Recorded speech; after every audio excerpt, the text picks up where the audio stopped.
Everyone knows that the one thing humans need to survive is food. So it makes sense that the food industry is one of the biggest and most valuable industries there is. This large industry causes a lot of competition, and many companies compete with each other to reach the same audience. Because of this, they must adapt quickly and tailor themselves to the wants and needs of customers. Dietary trends have become a more and more prominent topic, and many people take them into consideration when purchasing food. I went to the Middlesex London Health Unit to talk to Heather Thomas. She has been a dietitian for over 20 years and agreed to answer a few questions about dietary trends. So, what are some of the most prevalent dietary trends within the last 20 years? When I started as a dietitian, the big thing at that time was around dietary cholesterol and how bad cholesterol was for you, and these are the foods that you shouldn't have cholesterol in. And what we saw happening was that products that never had cholesterol in them in the first place and never would have cholesterol were all of a sudden being labeled as cholesterol free. More recently, certainly gluten-free has been really prevalent, and probably everybody and their uncle is following some sort of gluten-free diet, whether or not they truly need it. True celiac disease, which does require a gluten-free diet, is only prevalent in between 1 to 2% of the entire population, so it's very rare. As Heather said, gluten has become somewhat of a household term now. The gluten-free trend has exploded within the past few years, and many books about it have become bestsellers. Most people have at least heard the term gluten or gluten-free. Gluten is found in grains like wheat, barley, rye, and sometimes oats.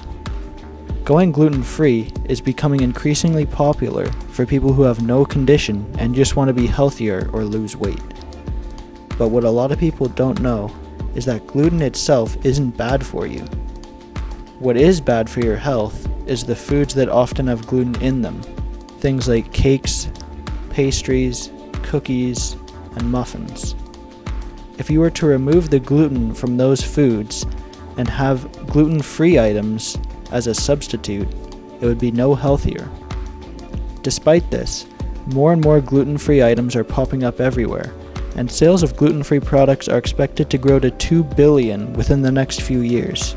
Another one was organic versus non-organic. Right. Organic, I think, as people become a bit more aware about environmental issues, they might switch to organic food.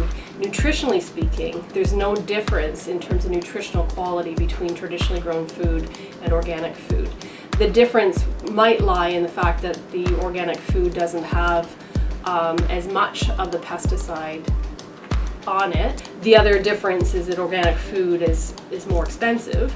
The crop yield is going to be much smaller because they lose a lot of crop to pests and animal disease and things like that, so they can't sell that produce, so they lose it.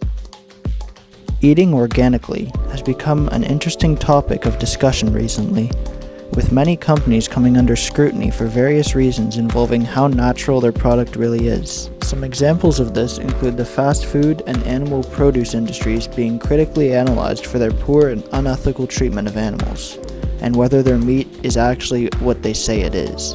Just because something isn't organic, it doesn't mean it's bad. It makes it easier to grow the crop or the animal, and because of this, it's cheaper to buy that food when it's not organic. Despite this, people still want to eat organic, and the food industry has responded. In 2015, in the US alone, organic food grossed $43 billion. One other one that I was looking at was the superfoods. Oh yeah, there's really no superfood. There are foods that are packed with nutritional greatness, that have a lot of antioxidants in them, or they, might have extra fiber. But it's not just one particular food or particular nutrient that is beneficial. The body requires 50 different nutrients at any given time to function properly. One of the most prominent current dietary trends today is the superfoods.